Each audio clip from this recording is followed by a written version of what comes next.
Assalomu alaykum qadrli futbol ixlosmandlari. Haqiqiy futbol kanaliga xush kelibsiz. Bugun biz sizlarga o'zbek futbolida ro'y bergan eng muhim va qiziqarli ma'lumotlarni taqdim etishga harakat qilamiz. Videoni boshlashdan oldin like va podpisatsiya tugmasini bosib qo'yishni unutmang.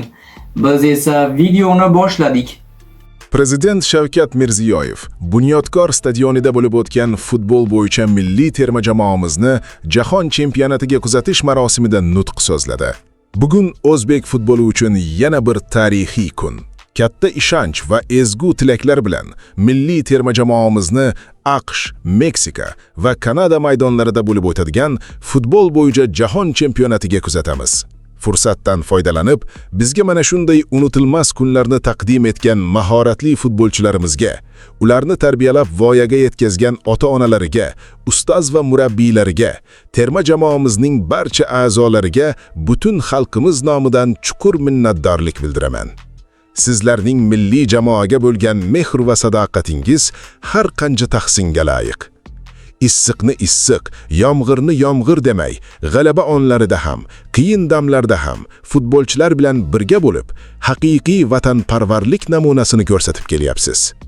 Buning uchun stadionni to'ldirib o'tirgan muxlislarga, sizlar orqali futbol sevar xalqimizga alohida rahmat aytaman. O'tgan yili poytaxtimizda 100 gektardan ziyod maydonda 5 ta yirik sport majmuasini o'z ichiga olgan Olimpiya shaharchasi qurib bitkazildi. Yangi Toshkentda FIFA standartlariga to'liq javob beradigan 55 ming o'rinli muhtasham stadion qad rostlamoqda. Mazkur inshoot yurtimizdagi millionlab futbol muxlislari uchun katta sovg'a bo'ladi. Bunday zamonaviy inshootlar yurtimizda ko'plab nufuzli xalqaro sport musobaqalarini o'tkazishga xizmat qiladi. Sportchilarimizni yanada ulkan va yorqin g'alabalar sari yetaklaydi, dedi prezidentimiz. Xalqimiz yuqori kayfiyat bilan sizlarga oq fotiha berib, katta mundialga kuzatyapti. Sizlarni oldinda Portugaliya, Kolumbiya, Kongo terma jamoalari bilan muhim o'yinlar kutib turibdi. Katta kuch, g'ayrat, ishonch bilan maydonga chiqing. Shuni bilingki, biz doim sizlar bilanmiz. Haqiqiy o'zbekona jasorat, matonat va irodangiz bilan chiroyli va ishonchli o'yin ko'rsatib, barchamizni xursand qilasiz deb ishonamiz. Bugun sizlar qatori mening qalbim ham faxr va iftixorga to'lib turibdi.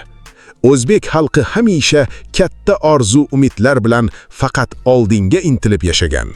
Kelinglar, bugun hammamiz yaxshi niyat qilaylik. Jahon chempionatida futbolchilarimizni yaratganning o'zi qo'llasin. Har bir o'yinda xalqimizning duosi madadkor bo'lsin. Yashasin o'zbek futboli. Yashasin yangi O'zbekiston yoshlari. Yashasin Bunyodkor O'zbekiston xalqi. Bugungi uchrashuvimizda taniqli shoir, adib va san'atkorlarimiz ham ishtirok etyapti.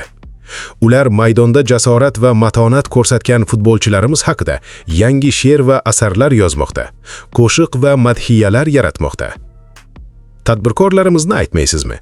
Ular ham allaqachon harakatni boshlab yuborgan. Biznes vakillari sizlar orqali milliy brendini dunyoga tanityapti, yangi bozorlarga chiqyapti. Aziz farzandlarim, ko'ryapsizlarmi? Sizlar nafaqat sport rivojiga hissa qo'shyapsiz, balki tadbirkorlarimizga yangi imkoniyatlar eshigini ochib, adabiyot va san'at ahliga yangi ilhom, yangi ruh va qanot beryapsiz. Yoshlarimizga haqiqiy o'rnak bo'ldingiz. Men ham mashhur futbolchi bo'laman degan bolajonlarimiz safi ko'payib bormoqda. Xalqimiz sizlar bilan doim faxrlanadi, dedi prezident.